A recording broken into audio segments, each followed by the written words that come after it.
पहले देख रहे हैं प्रश्नावली 2.1 शॉर्ट में एक्सरसाइज 2.1 और सबसे पहला टॉपिक क्या था इसका, कार्तीय गुण, दो समुच्चयों का कार्तीय गुण। तो उसमें यदि ए और बी दो समुच्चय हैं, ए तथा बी दो समुच्चय हैं, तो इनका कार्तीय गुण होगा ए क्रॉस बी। यह है इसका कार्तीय गुण, कार्डियल प्रोडक्ट। क्या मतलब है इसका, क्रमिक युग्मों का समुच्चय, क्रमिक युग्म आएंगे इसके अंदर, क्रमिक युग्म पहला एलिमेंट पहले समुच्चय का होगा और दूसरा एलिमेंट दूसरे समुच्चय का होगा। इसका लिखेंगे for all a belongs to a, b belongs to b, यानी कि प्रत्येक ए बिलोंग्स टू ए, प्रत्येक पहला एलिमेंट ए का होगा, प्रत्येक दूसरा एलिमेंट बी का।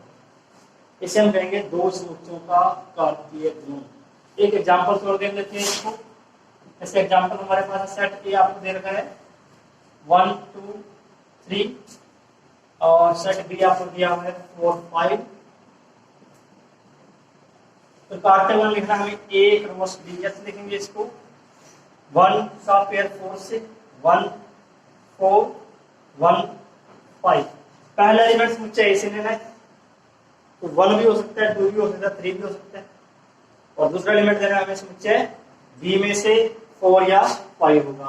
पहले हमने लिए 1 4 1 5, अब लेंगे हम 2 4 और 2 5, और इसके बाद लेंगे हम 3 4 एंड 3 5।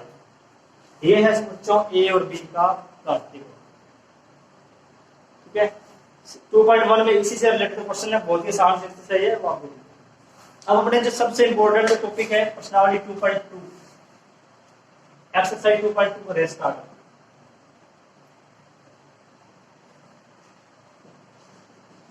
मोस्ट इंपॉर्टेंट है प्लस 2 के लिए, 12वीं क्लास के लिए, और हेडिंग लिखो आप इसमें संबंध, रिलेशन।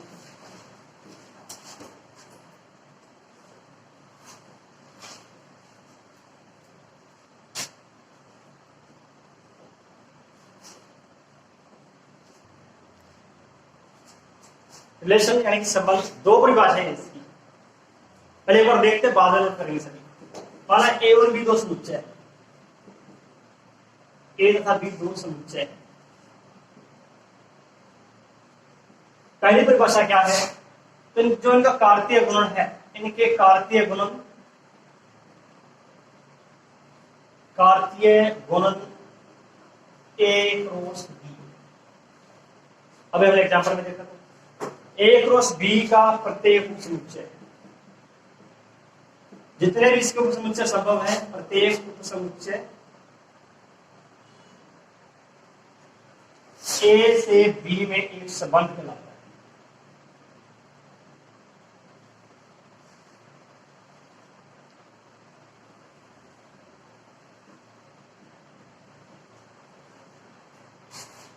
ए क्रॉस बी के जितने भी उप समुच्चय होंगे, प्रत्येक समुच्चय एक एक संबंध होगा।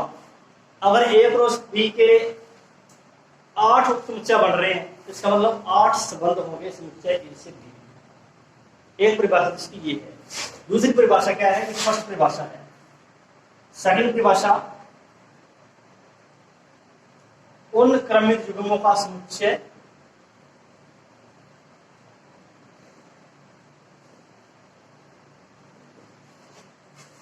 जिनका प्रथम अवयव समुच्चय ए से,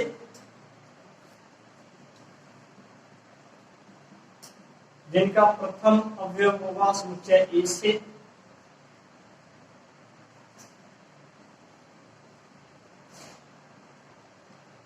द्वितीय अवयव समुच्चय बी से,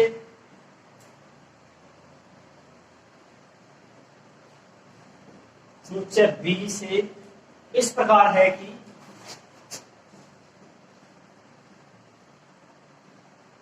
वे एक दिए गए प्रतिबंध को संतुष्ट करते हैं। दिए गए प्रतिबंध, प्रतिबंध लिखे हम यहां पर, या नियम लिख दें, नियम को संतुष्ट करते हैं, या समीकरण लिखिए, समीकरण को संतुष्ट करते हैं। ये दिए गए प्रतिबंध है या नियम है या समीकरण को संतुष्ट करते हैं।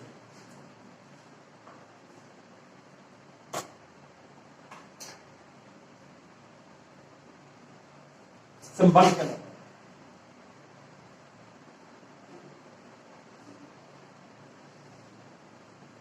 दो परिभाषाएं हैं।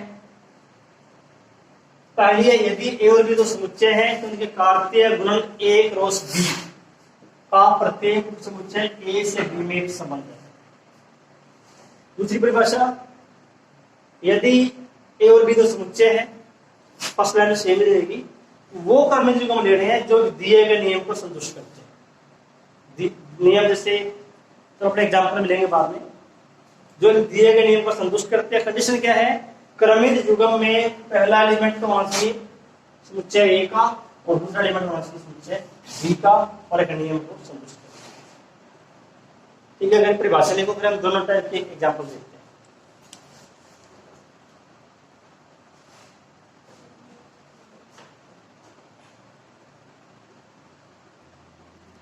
तो प्रथम परिभाषा देखी थी हमने, उस पर एक उदाहरण देख लेते हैं पहले। समुच्चय ए है 1 2 और बी है 3 4। तो ए क्रॉस बी क्या लिखेंगे, कार्तीय गुणन इसका 1 3 1 4 2 3 2 4, 4 एलिमेंट था। इसमें 4 एलिमेंट है, अवयवों की संख्या 4 है, इसके अंदर एन ए क्रॉस बी बराबर है 4। तो ए क्रॉस बी के उपसमुच्चयों की संख्या कितनी होगी,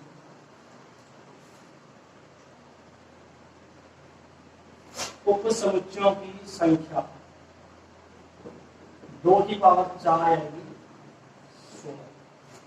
16 उपसमुच्चय बढ़ा सकते हैं हम इसमें।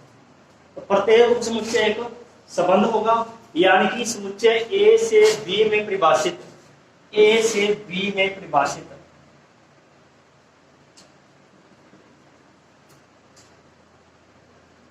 संबंधों की संख्या, कितने संबंध परिभाषित होंगे, जितने उपसमुच्चय है उतने ही संबंध होंगे। संबंधों की संख्या कितनी होगी, 16 होगी। अब एग्जाम्पल, कोई भी उपसमुच्चय लिख दो आप इसका, जैसे पहले मैंने लिख दिया उपसमुच्चय 5 क्या ए क्रॉस बी का उपसमुच्चय है, यह एक संबंध है। और उपसमुच्चय लिख दो 1 2 1 3 2 3, ये ए क्रॉस बी का उपसमुच्चय है, यह एक संबंध है। उपसमुच्चय लिखने में कोई प्रॉब्लम नहीं है, इनमें से कोई पेयर लिखने हैं आपको, 4 पेयर है, चाहे आप एक पेयर लिख दो, जैसे अपने एक पेयर लिख दें, ये भी संबंध है। 3 पेयर लिख दो, कोई भी नहीं,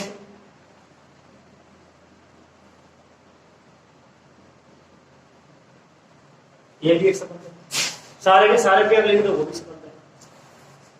तो जितने भी उपसमुच्चय परिभाषित करेंगे सभी कोई ना कोई संबंध होंगे ए से बी। ए से बी में अलग है। अगर हम बात करते हैं बी से ए में संबंध, तो यहां लिखना होगा आपको बी क्रॉस ए। ये ए क्रॉस बी लिख रहे हैं, ये ए से बी में संबंध है। बी क्रॉस ए लिखेंगे तो बी से ए में, उल्टा होगा। ठीक है ना, सही आ गया। पहली परिभाषा के अनुसार ए क्रॉस बी का प्रत्येक उपसमुच्चय संबंध। अब हम दूसरी परिभाषा की बात करते हैं।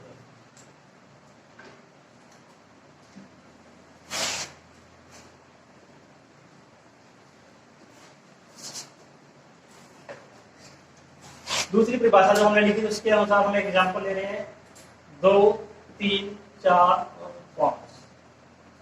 सेट बी में एलिमेंट दे रहे हैं हम 2 4 और 6, 2 4 6 7।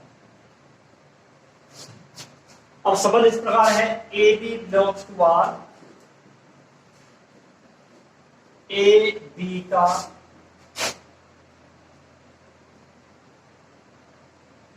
वाचक,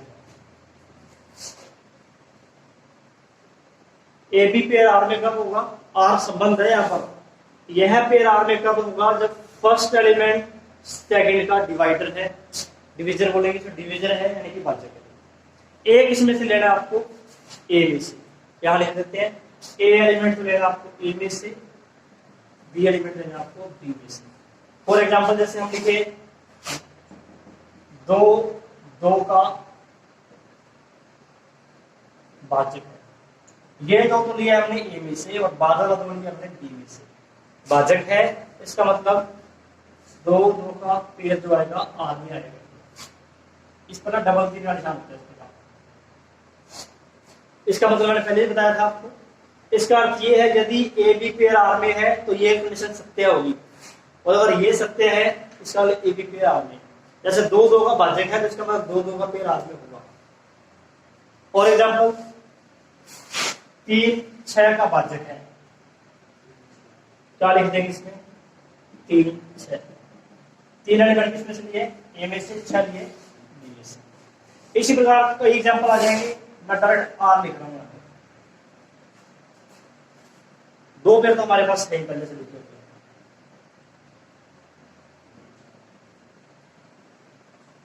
अब देखो यहां पर 2 लेते हैं, पहले एक हम 2 समुच्चय बी में किस किस का भाजक है, 2 2 का है, 2 4 का भाजक है, 2 6 का भाजक है, 3 सिर्फ 6 का भाजक है वो हमने लिख लिया, 4 4 का भाजक है, बस 5 किसी का भाजक नहीं है। तो ये हमारा संबंध कंप्लीट हो गया, ये है संबंध आ, यानी कि उन क्रमिक युग्मों का समुच्चय है जो इस दिए गए नियम को संतुष्ट करते हैं। नियम क्या है, ए बी का भाजक। आई बात समझ में। अब देखो इसमें कुछ परिभाषाएं और अभी हमने लिखनी है, एग्जाम्पल ये देख लेते हैं। संबंध आर का प्रांत, एक तो प्रांत क्या है, परिसर क्या है, और फिर लिखेंगे सह प्रांत क्या है।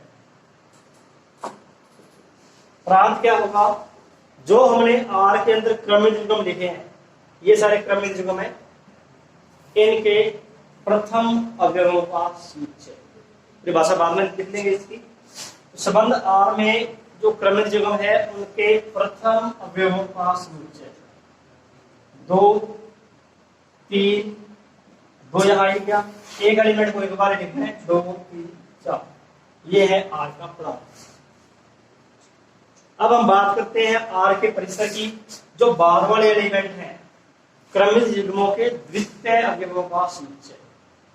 द्वितीय अवयव है 2 6 4 6 4, यानी कि 2 6 2 4, एक एलिमेंट को एक बार लिख रहा हूं। अब लास्ट रहेगा सहप्रांत। सहप्रांत बिल्कुल आसान है। सहप्रांत क्या होगा इसका, ए से बी में संबंध है तो समुच्चय बी कंप्लीट, पूरा समुच्चय बी सहप्रांत है। 2 4 6 परिभाषा इसकी पहले बात, ये एग्जांपल आप इसका नोट करें।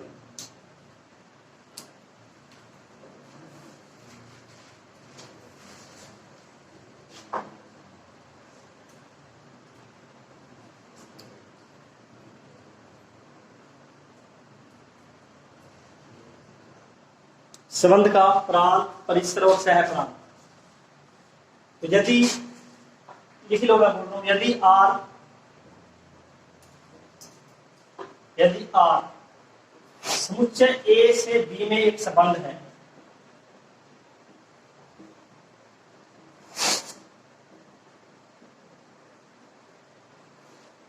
यदि आर समुच्चय ए से बी में एक संबंध परिभाषित है, तो आर के क्रमिक युग्मों के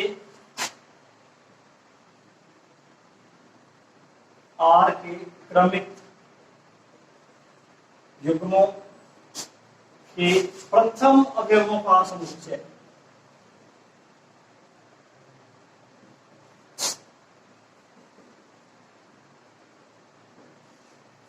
प्रथम अवयवों का समुच्चय आर का प्रांत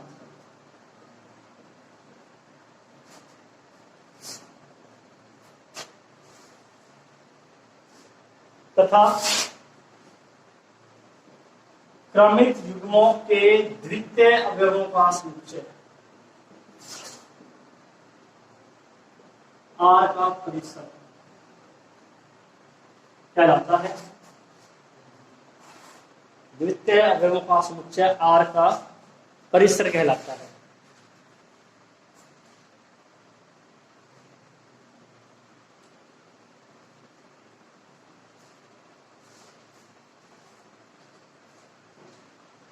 समुच्चय बी,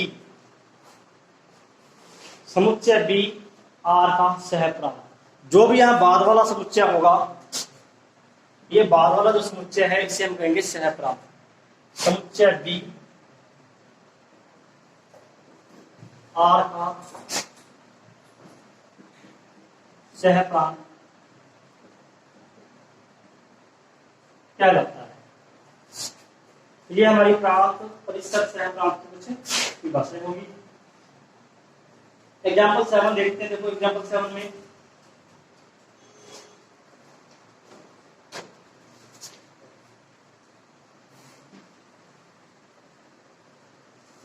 चैप्टर सेकंड आपका +2 के लिए मोस्ट इम्पोर्टेंट चैप्टर ध्यान रखना है। 12वीं क्लास में पहली प्रश्नावली संबंध और फलन की है। जितना हम यहाँ करेंगे संबंध के बारे में उससे आगे 12वीं में। एग्जाम्पल 7 देखो, समुच्चय ए दे रखा है 1 2 3 4 6।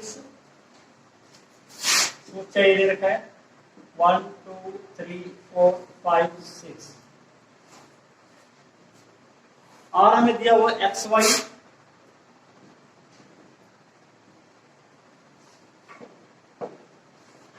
y equal to x plus 1। द्वारा ए से ए में संबंध है। ए से ए में मतलब ए से ए में क्या मतलब हुआ? पहला एलिमेंट भी ए से होगा, दूसरा एलिमेंट भी ए से है। तो मुझे बी नहीं दिया ना, ए से ए में लिखा हुआ है, ए से ए में। इसका अर्थ है पहला एलिमेंट भी समुच्चय ए से लेना है आपको, दूसरा भी समुच्चय ए से लेना है। इस संबंध को 3 आरेख द्वारा दर्शाइए, फिर प्रांत, सहप्रांत और परिसर लेंगे। 3 आरेख को देखेंगे। पहले एलिमेंट क्या लिखेंगे देखो इसमें। x का मान हमने a में से रखना है। जैसे हम x का मान 1 रख दें यहाँ पर, तो y है x प्लस 1, y आ जाएगा 2। x का मान 2 रख दें 3, x 3 रख दें 4, 4 रखने पर 5, 5 रखने पर 6, 6 रखने पर 7, लेकिन 7 इसमें नहीं है। आपको ये देखना है x y दोनों के मान इसी में से आने चाहिए। x का मान हम 6 रख सकते हैं, लेकिन y का मान 7 आ जाएगा, y का मान 7 इसके अंदर नहीं है। इतने ही इसमें क्रम जीरो है। प्रांत क्या होगा इसका? आर का प्रथम अवयव, प्रथम अवयव का समुच्चय 1 2 3 4 5। प्रथम अवयव का समुच्चय है प्रांत। सह परिसर क्या होगा इसका? द्वितीय अवयव जो है 2 3 4 5, ये हो गया आर का परिसर। सहप्रांत पूछा गया। सहप्रांत क्या होगा? ए से ए में ही है तो बाद वाला समुच्चय ए रहेगा, सहप्रांत समुच्चय ए पूरा आ जाएगा। समुच्चय ए कंप्लीट होगा इसका सहप्रांत। ऐसा 3 आरेख और बनाना है। 3 आरेख में क्या है? इस प्रकार 3 आरेख देख लो फटाफट। इस प्रकार है, सर्कल बनाओ, चाहे आप यहाँ पर, चाहे हम यहाँ आयत बना दें, रेक्टेंगल। ए से ए में एलिमेंट है 1 2 3 4 5 6, 1 2 3 4 5 6। अब 1 का संबंध 2 से है। 3 आरेख में से 3 से लगा के प्रदर्शित दिखाएंगे। 1 का संबंध है 2 से, 2 का है 3 से। ऐसे ये 3 आरेख बोलते हैं उसको। 4 का है 5 से, 5 का है 6 से। ये है 3 आरेख। इस डायग्राम को बोलते हैं 3 आरेख।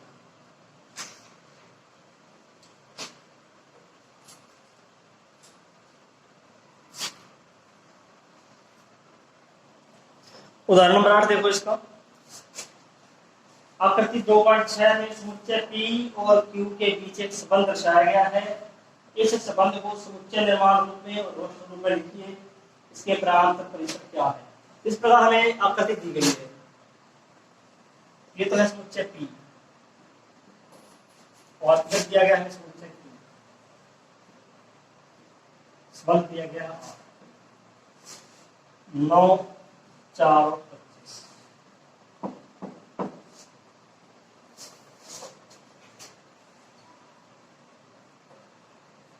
इधर में एलिमेंट दिए गए हैं 5, 3, 2, 1, -2, -3, -5।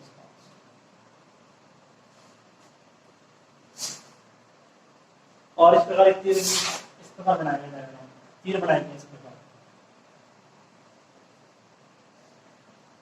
4 को 2 से और -2 से, 25 का 5 से, -5 से। ये हमें तीर आरेख दिया गया है। इसको नंबर 1 तो लिखना है समुच्चय निर्माण रूप में,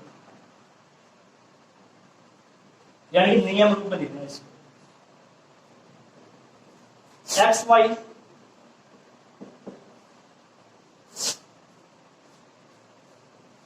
एक्स ये है, ये वाई है, ये एक्स है, ये वाई है। अगर हम एक्स का मान 9 ले रहे हैं तो वाई का मान 3 आ रहा है या -3 आ रहा है, यानी 3 का वर्ग है ये, -3 का वर्ग भी ये। क्या लिखेंगे? एक्स बराबर वाई स्क्वायर, एक्स वाई का वर्ग है। 4 2 का वर्ग है, 4 -2 का भी वर्ग है। 25 5 का वर्ग है, 25 -5 का वर्ग है। क्या होगा? एक्स वाई का वर्ग है। X belongs to p, y belongs to p. ये इसका है समुच्चय निर्माण। बहुत ही आसान है, आगे समझे। और सबसे आसान है इसका रोस्टर रूप। रोस्टर रूप में आपने क्या करना है? क्रमिक युग्म लिखने हैं। 9 का संबंध किससे है? 3 से, और 9 का किससे है? -3 से। ऐसे लिखने हैं। 4 का है 2 से, 4 का है -2 से, 25 का है 5 से, 25 का है -5 से। अब आपको लिखने इसके प्रांत और परिसर। प्रांत आप लिख दोगे, पहला एलिमेंट 9, 4, 25, इनका जो समुच्चय है ये है आपका प्रांत। 5, 3, 2, -2, -3, -5, ये है आपके परिसर। ये आपका एग्जाम्पल नंबर 8 होगा कंप्लीट। कर ले सभी ने? प्रांत लिख देना इसका 9, 4, 25। सहप्रांत जो इस 5, 3, 2, -2, -3, 5 ये आ जाएगी परिसर। सहप्रांत क्या है? पूरा समुच्चय Q, ये आएगा इसका सहप्रांत। एक बात और देखो, इसमें इन एलिमेंट्स को हम कहेंगे प्रतिबिंब। प्रतिबिंब बोलते हैं, यानी 9 का प्रतिबिंब क्या है? 3 और -3 9 के प्रतिबिंब है, इमेज ऑफ 9। 4 का प्रतिबिंब क्या है? 2 है, -2 है। 25 का प्रतिबिंब क्या है? 5 और -5 है। अगला समय इधर वाले एलिमेंट को बोलेंगे प्रतिबिंब, इमेज। इधर वाले एलिमेंट को क्या बोलेंगे? पूर्व प्रतिबिंब। प्रतिबिंब, पूर्व प्रतिबिंब, प्री इमेज। 5 का पूर्व प्रतिबिंब है 25, 3 का पूर्व प्रतिबिंब है 9। ठीक है। आपने जो क्वेश्चन करना है एक्सरसाइज में से, question first, second, third, fourth और 6, 1, 2, 3, 4 और 6। ठीक है। 5 क्वेश्चन नहीं पड़ेगा, 1 से 6 कर लेना, 5 कर लेना, बहुत जल्दी ट्राई कर लेना, नहीं तो इसके लिए नहीं मिलेगा। अब आप कौन है?